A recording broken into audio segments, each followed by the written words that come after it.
Oh my goodness, I cannot believe it's March 22nd. This is just insane, right? It's insane. It feels like just yesterday it was Happy New Year, and now here we are. So this month, March, I've been talking about sustainable abundance. Sustainable abundance. How do we not only create abundance, but how do we sustain it? Right? How do we have it last? And I don't know about you, but certainly in my life, what I've experienced is there are times and certain things that I can experience a lot of it. I can get an influx of money or an influx of certain things, right? And have abundance. And sometimes it's not sustainable, right? Sometimes it's like, oh, I got this thing or whatever it is, relationship, money, whatever, right? This great, great, great thing. And then, I'm back to sort of where I started from. I don't know, has that ever happened to anybody here? Yeah. So I think on the spiritual journey, we find that, right? Like where we have a breakthrough, we manifest something, and everything's going great, and then boom, we're back to where we are, right? And if we look at the collective, what we see is we have these periods of peace and prosperity, and then boom, here we are at war again, right? It just we keep cycling these same things.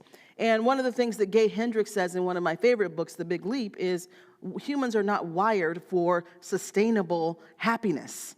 Like, we're just not wired for that. Our brains are wired to protect us and to help us survive, right? So we have to recognize threats. We have to move accordingly.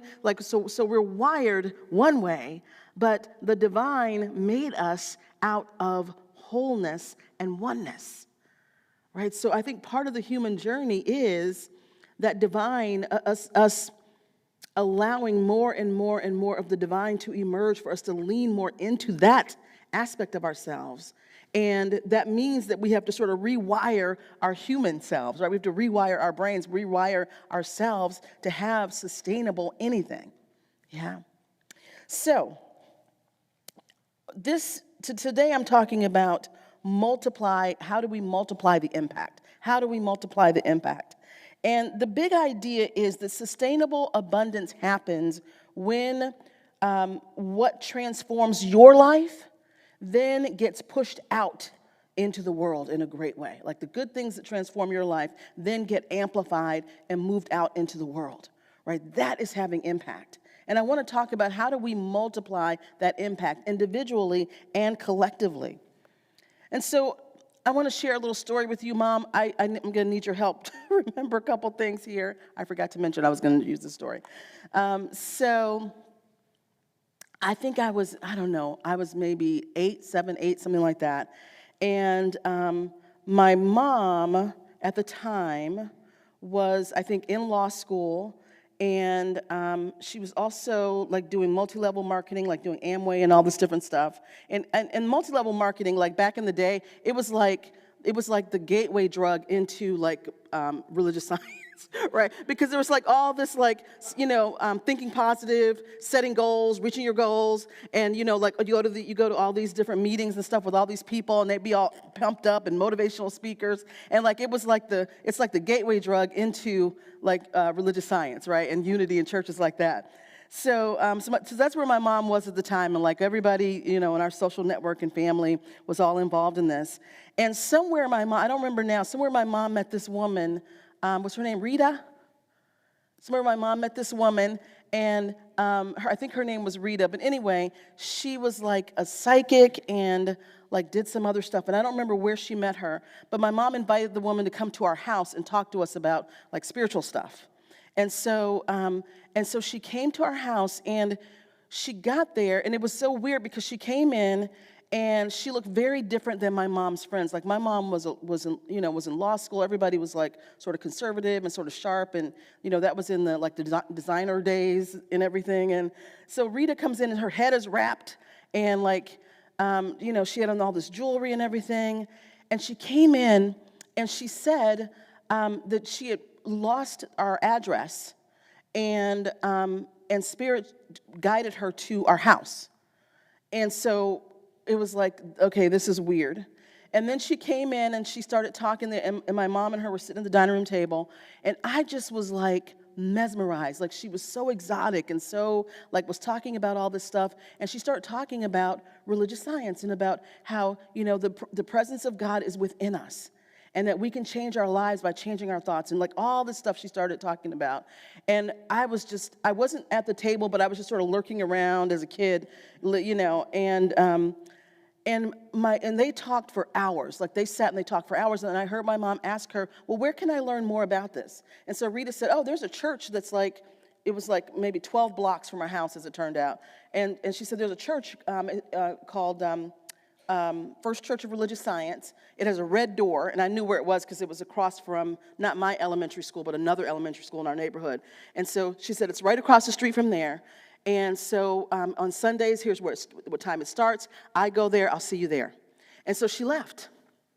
And so my mom and I went, and we went to that church, and we sat down, and the minister had white hair. It seemed like everybody had white hair. That's my memory of it. And the minister started talking, and there was no kids' church. It was just like all these people with white hair is what I remember of that. But it was mesmerizing, like what he was talking about, right? And it was the same thing that Rita had talked about the day before. And do you know, we never saw that woman again, ever.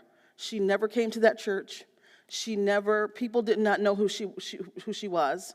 When we came in, my mom and I were the only black people there. And Rita was black, and nobody knew who she was. We never saw her again. And so that was how we got to this teaching, right?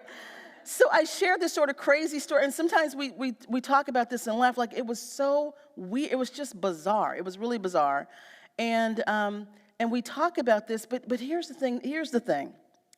That conversation, and I cannot remember now where my mom met this person, but that chance meeting that turned into her coming to our house, that turned into us going to First Church of Religious Science in Shaker Heights, Ohio, is what led me here, right? And what's really crazy is when I think back on the personal impact this teaching has had on me growing up in this teaching, right? The things that it has enabled me to do, because here's the thing. Growing up, understanding that there is one God, one power that is indestructible, inexhaustible. There's no counter to that power, right? That power, and God is not a person. It is a presence that is available to all and that it exists within all. Understanding that your thoughts can change your life. This is not silly positive thinking. Literally shifting your thoughts, which we now know is rewiring your brain, shifting your identity, changing your paradigms, changing your story can actually change your life, right?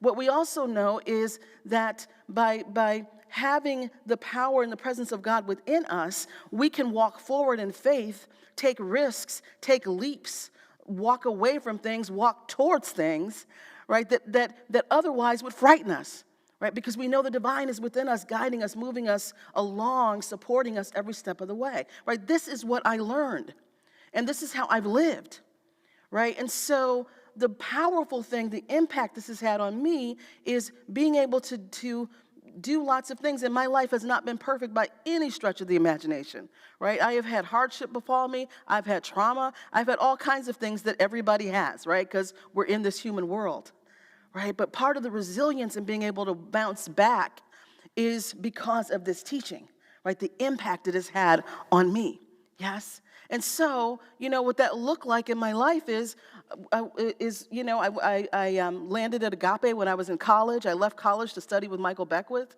and become a practitioner in 1993. And then I left there and went back to Ohio and became an actor, left LA, went to Ohio to become an actor, right? And I was a theater actor, regional theater actor, got my equity card, SAG eligible, AFTRA, right?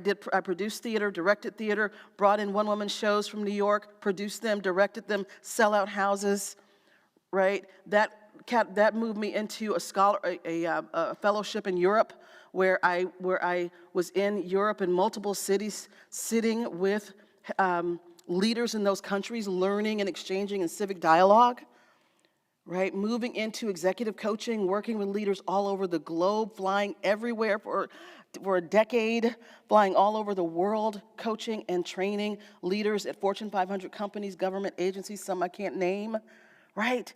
This is the result of this teaching, Because had I been left to my own understanding of what I was able to do in the world and what the world would tell someone like me I could do, I couldn't do those things. It was this teaching that impacted me, empowered me, so that I can move and navigate through life in the way the Spirit moves me to do that, right? So I built this big business, this big Dow leadership development, my company working with executives and doing executive coaching and training, and did that work. And then left that, closed that, and took a big leap and moved to San Jose to lead CSL San Jose and let my business go after building it for so many years, right? And when it was time to leave CSL San Jose, launching this. Yes, but every step of the way, it's this teaching that allows me to make these moves. It's not anything that anyone else can't do, right? If you do this work and you work it, it works you, and you can move however your life wants you to move, because our paths are not the same. But what I'm sharing with you is that this teaching that says that I have access to the divine presence, that there is a power for good in the universe, and I can use it, and it uses me by living that, knowing that. Then I can navigate through the world in a very, very different way and not be ensnared by the ways of the world, or at least to be able to get back to center when I am. And so this is why I'm so on fire now about this teaching and about these principles, and that we get them out to more people. Because what we're seeing right now is so many people feel powerless. Right? So many people are stuck in that stage one consciousness of life is happening to me. If this thing happens, then I can't do this. If the economy does this, then I can't do that. If this happens, then I can't do this. If I get laid off, then I can't do that. If this person doesn't do this thing, then I can't do whatever. And so what that does is it moves all of our power to other people. Right? Now, the external world has power over me and what I do or what I can't do. And that is not the truth. That's not how we were designed. That is not how we were designed. We are designed divinely. We are a divine design in human form. Right? And so what this teaching says is if you do this work, if you do these practices, do your meditation so that you are familiar with the presence of God. Right? Do your contemplation so you can hear the voice of God. Do your spiritual mind treatment so that you can invoke or evoke the presence of God wherever you need to in your life. Right? Come to center so you can be with other people who are like-minded, because what we know is the collective amplifies the power. Two or more gathered. Right? Take classes, be in community with each other, because that's what amplifies the power, and that's how the impact gets multiplied. Right? So this is the journey that we are all on together, that we have all said yes to. Before we even came into form, we said yes to this journey, and we are on this journey together, and it is amazing. It is amazing. And so what I want to invite you into right now is for you to think about your own journey with this teaching.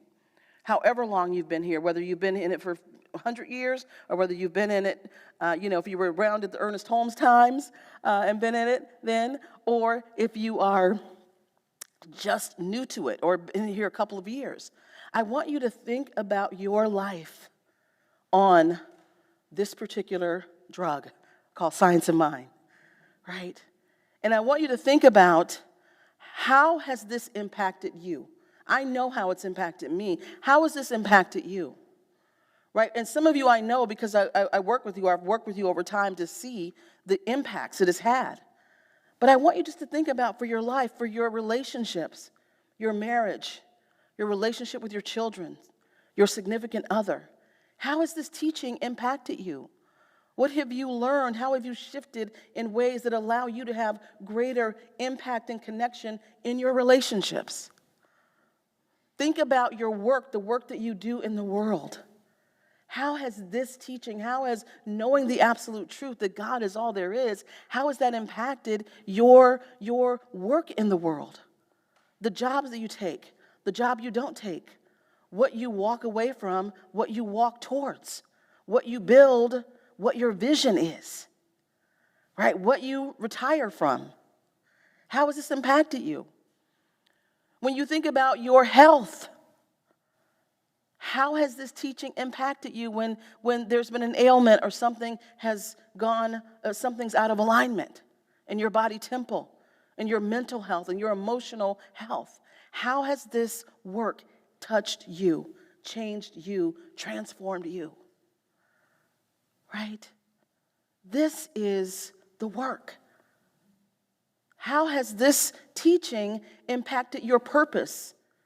Has it clarified your purpose? Has it removed the scales from your eyes so that you feel more aligned with your divine design and why you're here and your divine assignment? Has it helped you get closer to that, more aligned with that? Right? Because that's the impact. And once these things begin to take root in us and they begin to take hold in us, these concepts, these spiritual truths and principles, once they take hold, we begin to embody them. Right? So then we move through the world from a place of truth, from a place of confidence, from a place of security. And whatever that world looks like, I am a risk taker. I'm an 8 on the Enneagram, and that's just who I am. Right? I'm just going to be like I rattle and shake things up. That's just who I am. But that's not everybody, right? And that doesn't make one better than the other. Everyone has their role to play. So in your own life, you might be someone who makes things calm and keeps the status quo and keeps, maybe that's your role, right? Or you may be someone who is a connector of people. I don't know, you know. Right? But there's a divine design that you have that the world is calling for, because once you embody these principles, it's time now to let it move through you.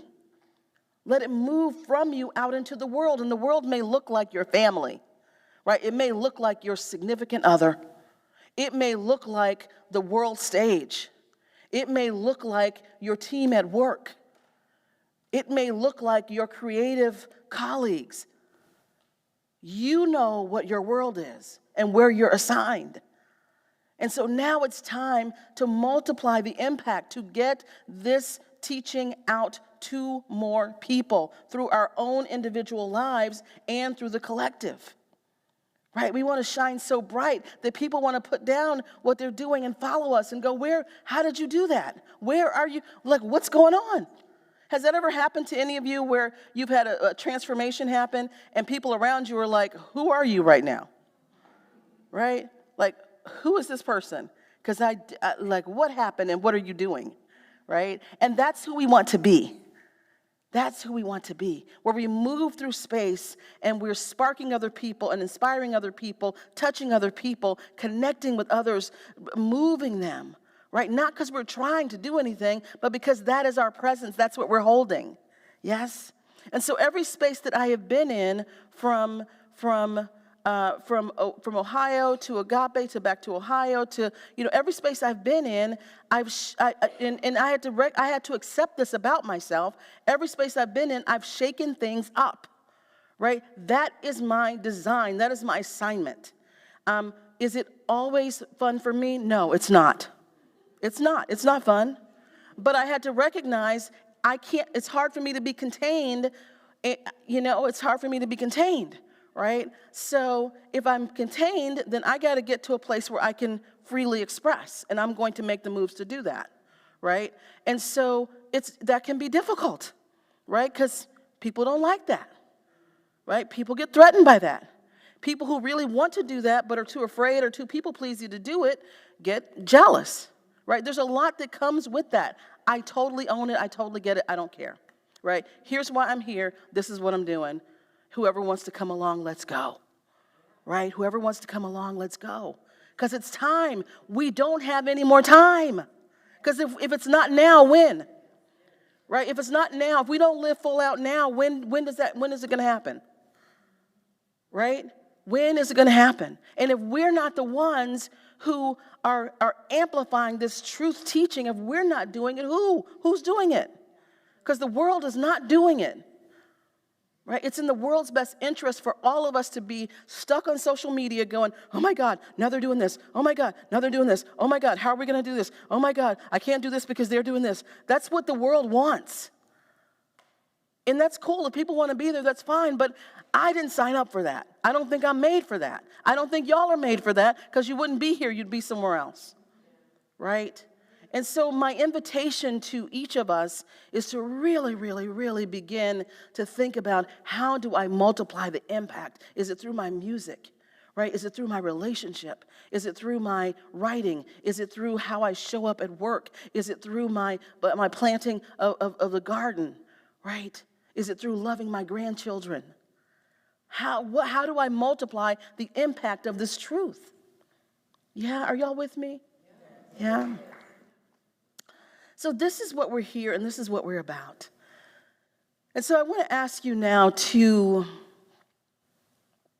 join with me in really opening to, how do we as a collective at Silicon Valley Center for Spiritual Living, how do we as a collective multiply our impact? That I have been sitting with this for a while in preparation for this talk, of, the ways that I think we might multiply our impact may not be, right? I'm open up to Spirit. Like, how, you placed us here, so how do we take this and multiply the impact in one of the most powerful, potent locations in the world? Because God placed us here, right? This is a divine idea. Other people had this idea. People have talked to me about this. Other people had this idea. It birthed here through us. So how do we multiply the impact so that it reaches more and more people beyond these walls? And it may not look like, it may look like a room full of people on Sundays. It may look like something else. I'm completely wide open. But I'm inviting you into the field of awareness of, how do we multiply impact? Because the world needs exactly what we're offering. Exactly what we're offering. So will you do a little exercise with me? A little practice. Okay. So let's take a nice deep breath, shall we? And just let that breath drop all the way down into the belly. I invite you to close your eyes. And just breathe and settle down. And as you're breathing, I want you to just begin to scan your own journey, your spiritual journey, from the time you discovered these teachings. And just take a deep breath. And as you're scanning your spiritual journey, almost like a map or something, as you're scanning it,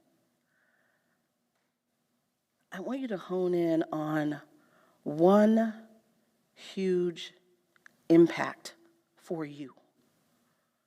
Something that hugely impacted you, where you really got it. You really got that God is all there is. That God is creating through and as me. So just one huge impact for yourself.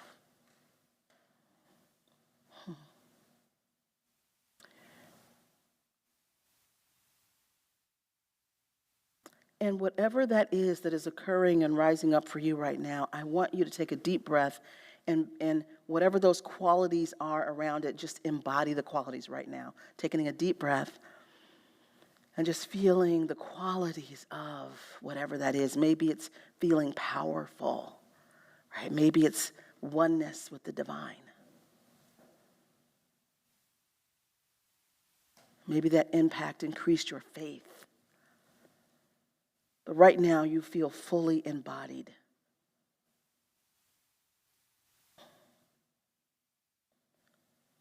And just using your imagination, I want you to think now, what is one way you can multiply the impact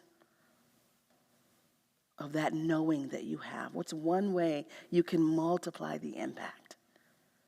You can let what you're embodying, what you know as truth, what you have been impacted by, how can you let that radiate out into the world?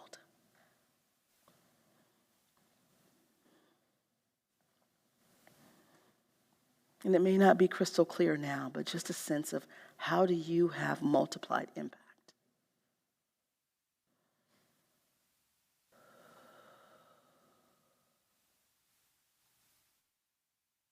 And take a deep breath here. And can we do one more thing? Okay. So just take a deep breath, sort of a palate cleanser for your awareness.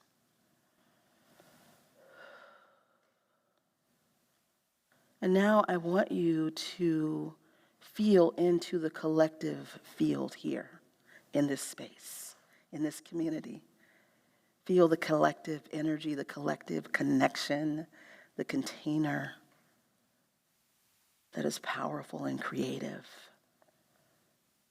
This container of truth and pure love, feel into it.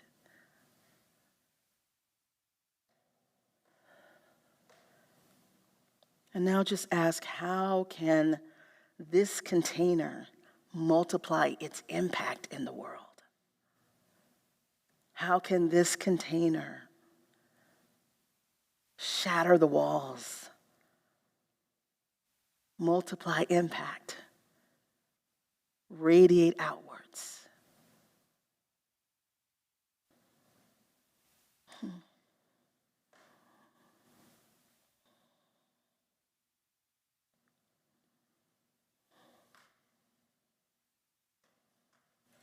And just take a deep breath, one more. And as you're breathing, I want you to be filled with the knowing of the presence, that you are solid and sound, that you are powerful, you are creative,